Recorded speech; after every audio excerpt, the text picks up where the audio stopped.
Hello everyone, this is Matt the Speedstar here, ready to run through the next part of The Legend of Zelda Twilight Princess HD Hero Mode.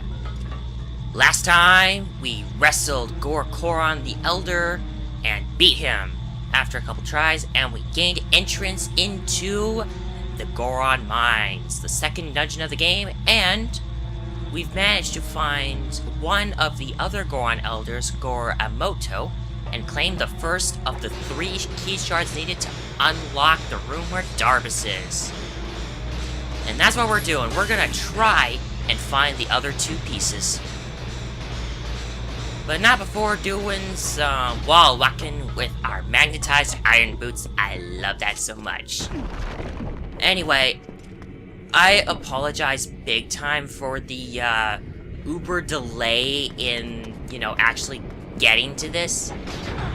But, if you watched my update video from Monday, you'll probably see why. Okay, so yeah, I don't want to get into that any further, but let's just say I've had a lot of stuff happen to me, and it's just been so overwhelming. I needed time to just take care of it all. That's what we did, and we, got things taken care of, and hopefully we'll be doing alright from here on. I hopefully won't have to take any more breaks. By the way, get this treasure chest over here and you get a piece of heart. 3 more for another full heart container. Too bad we won't be getting one because we desperately need to get out into Hyrule Field and get others if we want to get another heart container for the boss. Something that I'm not going to do because, I have plenty of milk and I should be alright. Take that with a grain of salt, because, hero mode. So anyway, this is a pretty, I can definitely say this is a pretty long segment here because, well, maybe not too long, but, we decide to not stop and kill every enemy here. It should take me about a minute. So anyway, I'm glad I finally got back to doing these because having a break was nice and all, but I really need to get back on my videos, and I just wasn't in the mood until I got a casino night. I did pretty alright, too. I mean, yeah, gambling's not exactly... Well, you know what gambling's like. If you let it overwhelm you, it becomes a problem. Me, I think I'm alright to an extent. I mean, if I feel like I'm not doing too good, I'll quit out. But, it was fun. It was still fun. It was a nice little distraction, just get away from all my stresses and that. And it was fun. Apparently I'm good at roulette, by the way, because I seem to win pretty big with that. Heck, I can turn a 5 into a 20. I don't know. I just wanted something to talk about while I was walking around there, because it's a long segment. I guess. Anyway, Boblins! We saw these guys earlier. Now we can go wreck some face! And jump attack! Oh, I didn't get him. No! Jump attack again! More jump attacks! Go for the finish! Oh, excuse me, I did not want to... Okay? 1, I'll take it, and 2, Epic Searchy! I love that! Anyway, using the iron boots right there, hit that switch, another magnetized ore appears. That came out weird. But instead of just walking on it, this is actually a lift. Love the technology in Twilight Princess. Oh, mamma mia!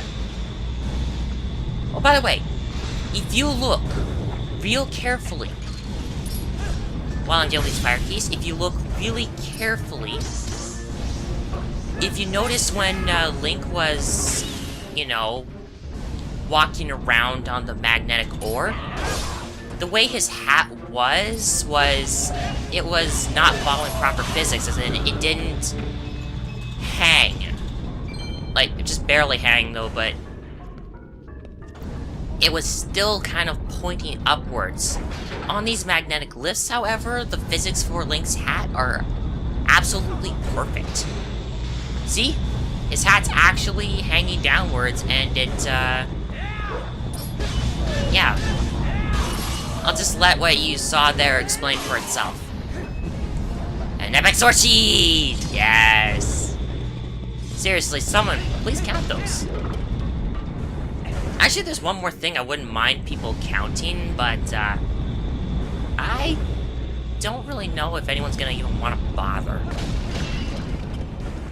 It's actually something that, I did myself in my Skyward Sword Let's Play. I'll get into it when I, get there, which probably won't be till next time. Anyway, we got the introduction to new enemies, red Tektites.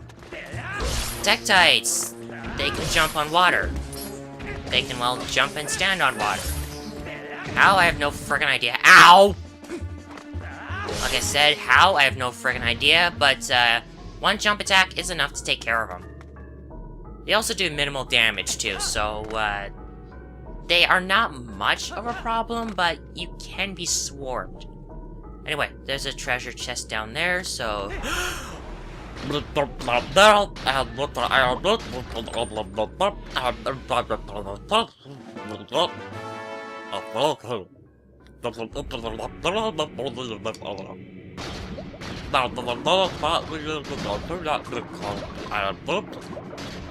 That might not be a good idea to do this unless we get some air, so I'm gonna swim up here.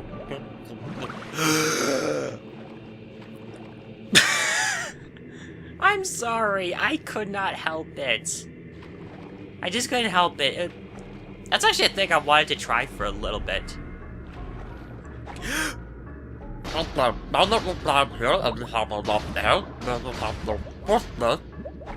Let's off the iron booth. Level up. Get some more air, and we can get over here. And that's how we do it. Because there's actually a thing over there we need to hit. Remember crystal switches from Ocarina of Time? And I guess other games? Well, this game's no different. There are crystal switches over there, however, there is one difference. You actually need to strike with enough force. So certain items that you could use in other games don't work.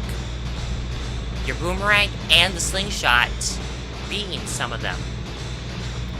So yeah, you can't exactly just go over there and use your boomerang in that. Besides, you need that key in the underwater chest anyway.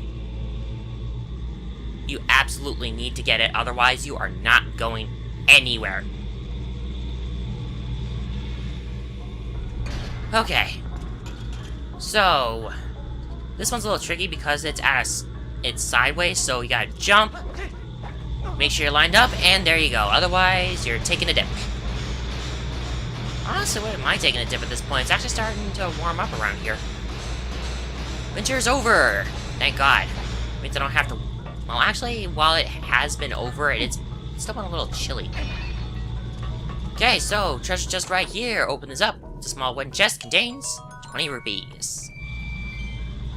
Getting all the money, because we need it. Anyway, this right here, by the way, I love how it's actually rotating in the middle. Gotta like some of the finer details in the game, but, what the heck. Even if a game's got, like, just basic stuff, I don't mind it. As long as it's, playable and you can find ways to enjoy it, yeah, I consider it a good game. Of course, my thoughts might be... It might contradict others, but, I won't get into that. Anyway, just hit this thing right here, that gate opens, move quick, and... Ow! Okay. I'll do it like this. Now I was trying to do that. Jump attack.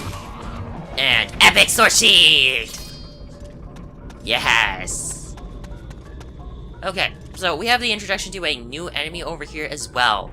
Beamos. completely indestructible at the time. The original method of, you know, using bombs to kill them? Nope, can't do that here. And if you get into their territory, they fire lasers at you. So, be mindful of that. Anyway, if you want to get past them, you have to head up here. By the way, I love how the light on the ore changes depending on which way you're looking. I love that.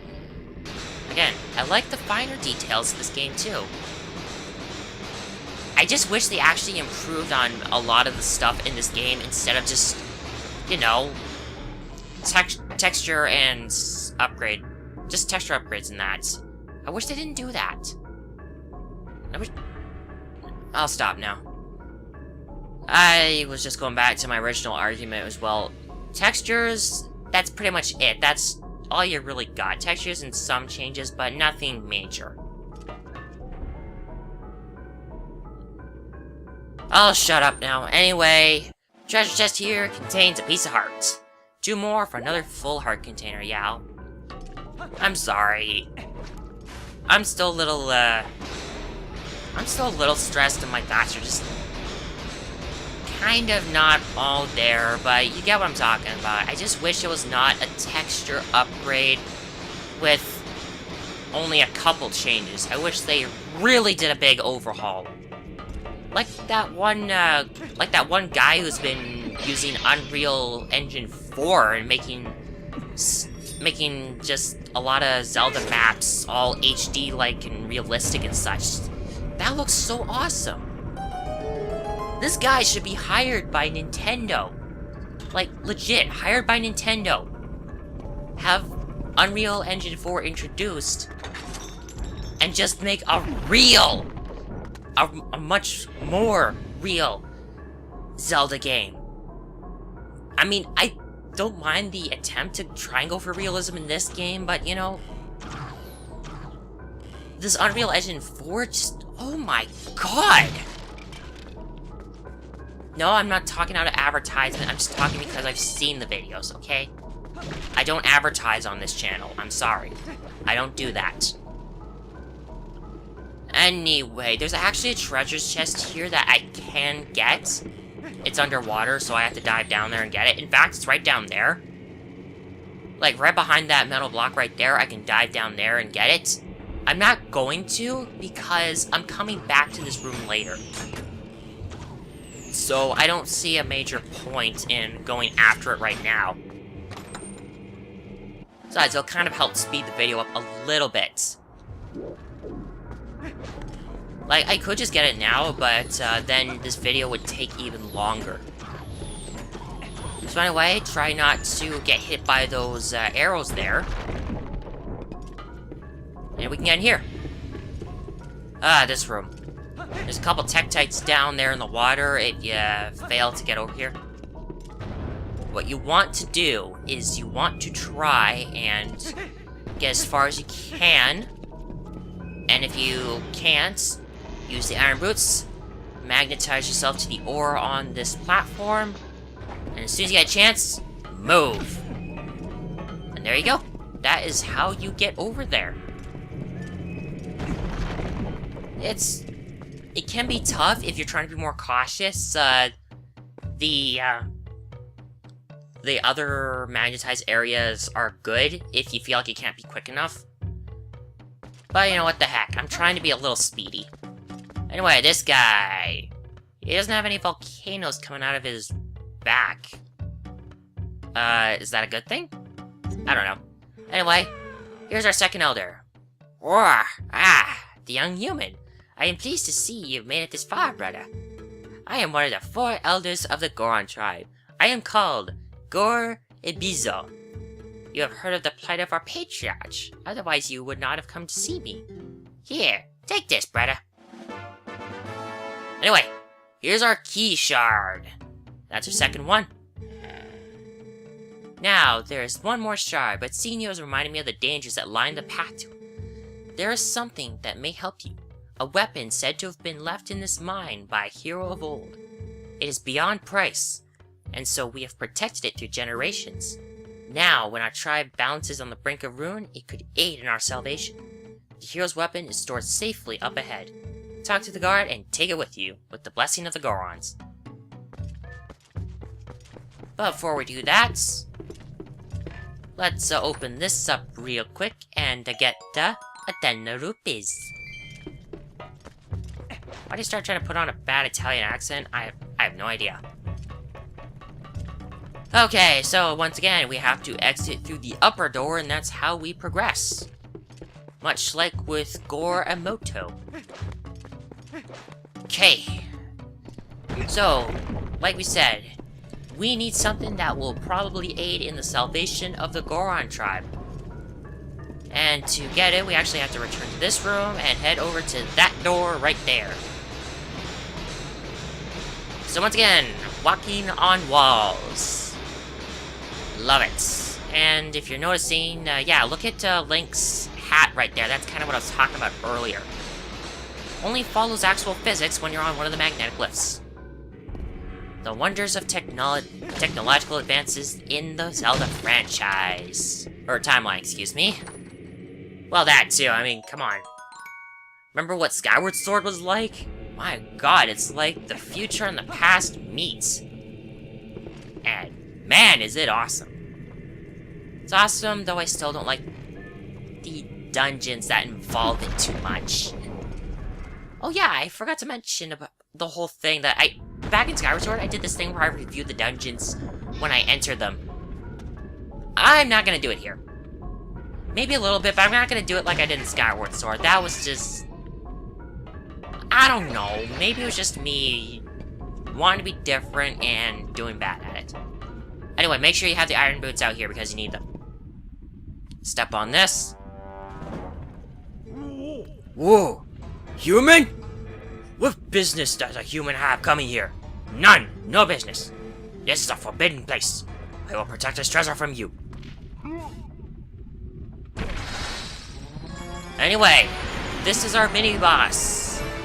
Dangoro. This guy. Have the iron boots on at all times.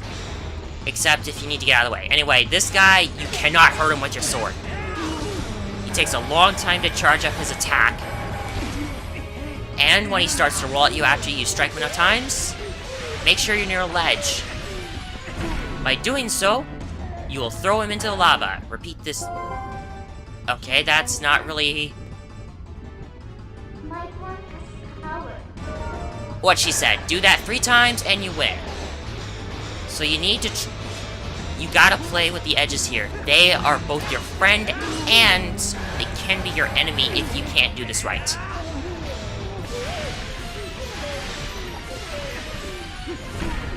Anyway, if you feel like you're having trouble, maybe go to another ledge. Okay, here he comes. He's trying to taunt me. Anyway, just get the finishing blow in from a combo, and you should get him to go into the ball. I don't know if anything else works. Come on, and there we go. 3 times, and it's over. This is actually a pretty easy fight. As long as you know how to take a proper risk, and, you know, just edge guard. Do that, and you win.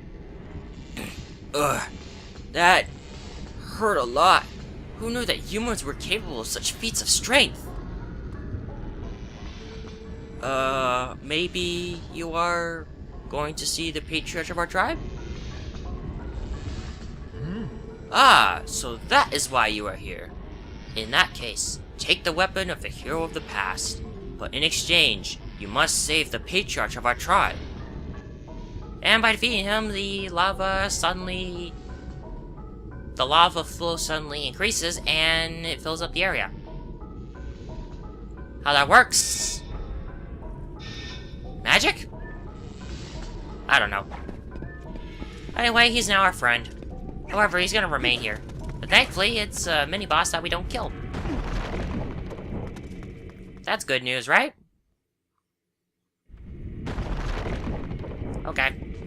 I don't know where I was going with that. Anyway, we're here. in a big lava-filled room with torch slugs. Maybe try to not do the finishing blow on them, because I think that actually will hurt you. I think there's another one around here. I'm gonna try and lure it out. Where is it? I know there's one up... Oh, there it is. Now I can do it. Ah, no epic sword. Shit, there goes the rupee. Oh well. Anyway, this is our dungeon item at long last. With this, we get the hero's bow. The original bow, once said to have been used by a hero from the past. Unfortunately, it looks nothing like the fairy bow in Ocarina of Time. It actually looks like a fusion of the fairy bow and the hero's bow from Majora's Mask. But anyway, there we go. With this, our slingshot is now pretty much... That's not what I wanted. Oh, it's down here. But yep, our slingshot is now all but useless. Well, you can still have some use out of it, but you know, you're never going to be using that again. Anyway, with the bow, we can now knock an arrow, and we can hit stuff. This will also activate crystal switches, as well as snipe enemies from afar, like the usual bow. And it introduces us to the method of fighting Beamos. Ah, get away, it's gonna fire a laser. Anyway, now we can kill Beamos by hitting their eye. Pretty much the same thing you did in Wind Waker. So just wait for this one. Anyway, once you destroy a Beamos, or at least hit the eye, once you do that, they become inactive, and you can move them around. And I believe they stay like this permanently, I don't know. Anyway, you just want this one and the one over here, and then we are good for taking on the Beamos. At least in this room. There was that other one. You know, that one in the outside area where the Bulblin arches were. We'll have to deal with that one too. Anyway, open this up, and we will get the compass. Now we can find all the treasure chests and other stuff in the Goron mines. And I think that's pretty much it. Let's just move this. There we go.